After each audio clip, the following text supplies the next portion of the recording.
नमस्कार, स्वागत है अपना बिहार में। मैं हूं आपके साथ हर्षुदा। बिहार शरीफ में दिव्यांग को ट्राईसाइकिल और गरीबों को पक्का घर मिला। मंत्री श्रवण कुमार ने स्वीकृति पत्र भी बांटे। नालंदा जिले के बिहार शरीफ प्रखंड कार्यालय सभागार में शनिवार को एक विशेष वितरण समारोह का आयोजन किया गया। ये कार्यक्रम समाज कल्याण विभाग और प्रधानमंत्री आवास योजना के तहत हुआ, जिसमें मुख्य अतिथि के रूप में बिहार सरकार के ग्रामीण विकास मंत्री श्रवण कुमार उपस्थित रहे। समारोह में दिव्यांग जनों को ट्राईसाइकिल वितरित की गई ताकि वे आत्मनिर्भर जीवन की दिशा में आगे बढ़ सके। इसके साथ ही पीएम आवास योजना के अंतर्गत लाभुकों को स्वीकृति पत्र भी सौंपे गए और कई लाभार्थियों का गृह प्रवेश भी कराया गया। मंत्री श्रवण कुमार ने अपने संबोधन में कहा कि सरकार की प्राथमिकता है कि समाज के अंतिम व्यक्ति तक योजनाओं का सीधा लाभ पहुंच सके। दिव्यांगजनों को सम्मानजनक जीवन और गरीबों को पक्का घर उपलब्ध कराना सरकार की जिम्मेदारी है और इस दिशा में प्रयास तेजी से किए जा रहे हैं। नालंदा से राकेश की रिपोर्ट। नालंदा जिले के बिहार शरीफ प्रखंड में आज 16 व्यक्ति को प्रधानमंत्री आवास योजना के तहत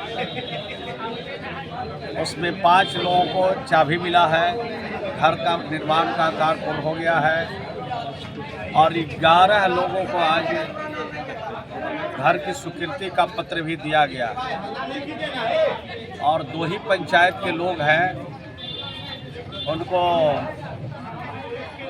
आवास की सुविधा पहले से नहीं थी, उनको आवास की सुविधा दी गई है। और इसके अलावे 16 हाथ चालित 3 पहिया साइकिल दिया गया है जो दिव्यांग है। कुर्था में सम्राट अशोक की 2369वीं जयंती पर 40 किलोमीटर लंबी भव्य शोभा यात्रा का आयोजन हुआ।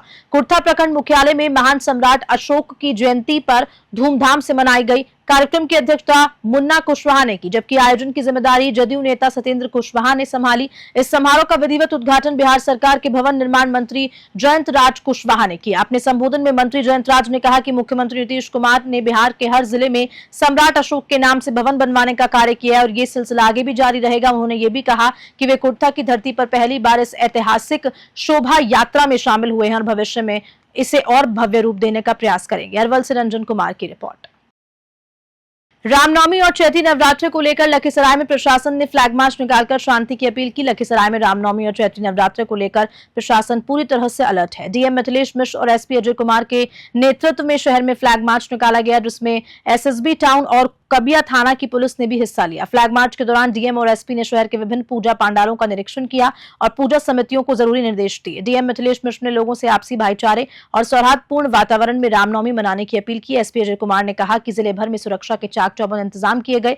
करीब 100 स्थानों पर पुलिस बल और दंडाधिकारी की प्रतिनियुक्ति की गई ताकि किसी भी अप्रिय घटना से बचा जा सके। डीजे के उपयोग पर पूरी तरह से रोक लगाई गई और असामाजिक तत्वों पर विशेष निगरानी रखी जा रही है। लखीसराय से संतोष कुमार गुप्ता की रिपोर्ट।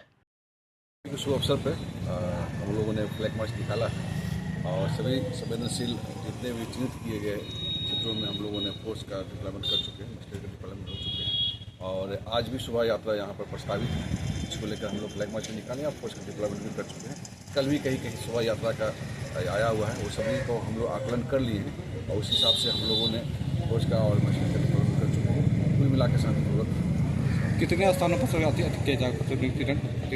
पूरे जिला में अगर मिला दिए 34 जो है ऐसे स्थान है जहाँ पर संवेदनशील है और वहाँ पर एक शोभा यात्रा निकालने की संभावना है। सभी जगहों पर हम लोगों ने फोर्स का डिप्लॉयमेंट कर चुके हैं। आज रामनवमी के पर्व पर नगर में शोभा यात्रा प्रस्तावित है, उसके लिए जो सेंसिटिव रूट है उसको देखना बहुत ही ज़रूरी है। उसी के मद्देनज़र पुलिस प्रशासन द्वारा आज फ्लैग मार्च निकाला गया है ताकि जो भी महत्वपूर्ण चौक चौराहे हैं और महत्वपूर्ण स्थल है उनकी पहचान भी की जा सके और साथ ही साथ जो दंडाधिकारी पुलिस पदाधिकारी उसकी भी जाँच हो सके और साथ ही साथ काम जनमानस में प्रशासन के प्रति विश्वास रहता है। पर्याप्त मात्रा में पुलिस फोर्स उपलब्ध है और जो लोग ड्यूटी पर तैनात हैं, इसी बात का संकेत करने के लिए फ्लैग मार्च। सिवान के बसंतपुर में टायर गोदाम में भीषण आग लगी। आग लगने से इलाके में हड़कंप मच गया, लाखों का नुकसान भी हुआ। इस वक्त की ये बड़ी खबर है सिवान जिले के बसंतपुर से, जहां पर एक टायर गोदाम में अचानक भीषण आग लग गई। आग इतनी भयावह थी कि लपटें और धुआं 5 किलोमीटर तक फैल गया, जिससे पूरे इलाके का वातावरण प्रदूषित हो गया। आग की सूचना मिलते ही मौके पर हजारों की संख्या में लोग इकट्ठा हुए। प्रशासन की ओर से दमकल की 3 गाड़ियां मौके पर पहुंची और आग बुझाने का प्रयास जारी है, लेकिन अब तक आग पर काबू नहीं पाया जा सका। घटना की गंभीरता को देखते हुए कई प्रशासनिक अधिकारी भी मौके पर पहुंच चुके हैं। बताया जा रहा है कि आग से गोदाम में रखे लाखों रुपए के टायर जलकर राख हो गए। आग लगने के कारणों का फिलहाल पता नहीं चल सका। सिवान से गगन पांड्या की रिपोर्ट। भागलपुर के लोदीपुर में ट्रक की जोरदार टक्कर से रेपो एजेंसी में काम करने वाले युवक की मृत्यु हो गई।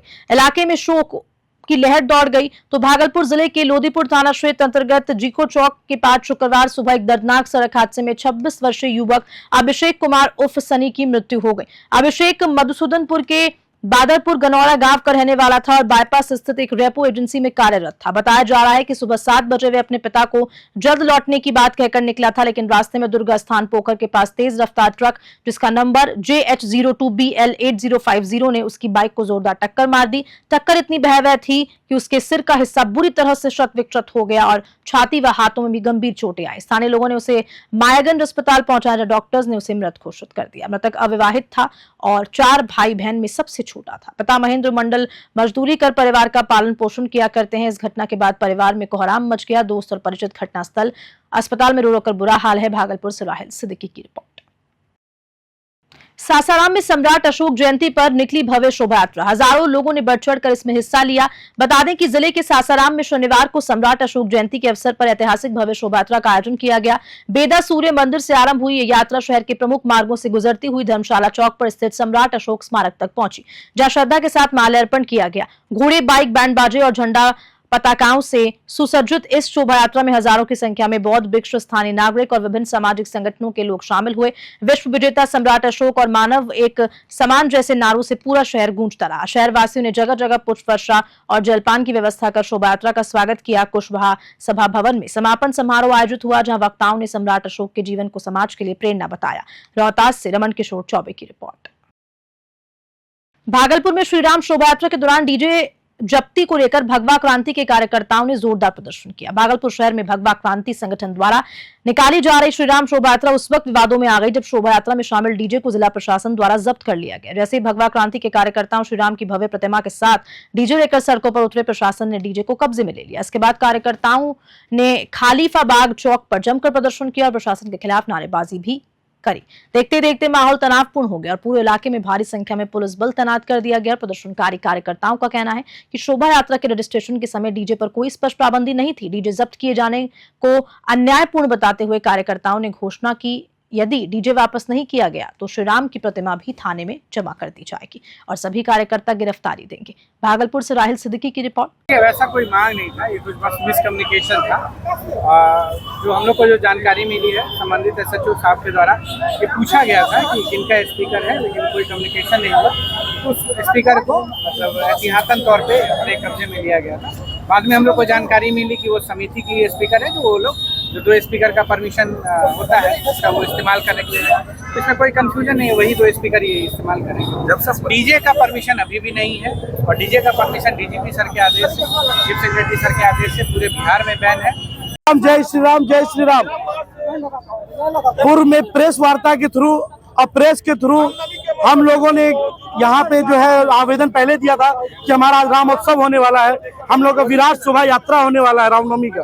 उसी को लेकर के हम लोग को परमिशन रात में मिला। परमिशन के रूट जो प्रशासन बोला, हम लोग सहर्ष स्वीकार किया प्रशासन का, हम लोग ने विरोध नहीं किया। प्रशासन का कदम ताल हम लोग साथ दिए और आज प्रशासन के थ्रू हम लोग को 2 बॉक्स बजाने की अनुमति था। जब बॉक्स को सजाया जा रहा था मूर्ति पे, तो प्रशासन के लोग मूर्ति के पास से बॉक्स लाके थाना लेके चले गए। क्यों? राम उत्सव में बाजा नहीं बजेगा? मैं भागलपुर की जनता नहीं, पूरे हिंदुस्तान की जनता पूछना था, उत्सव में तो गाना बजना चाहिए ना। खबर के साथ अपना बिहार में इतना ही। नमस्कार।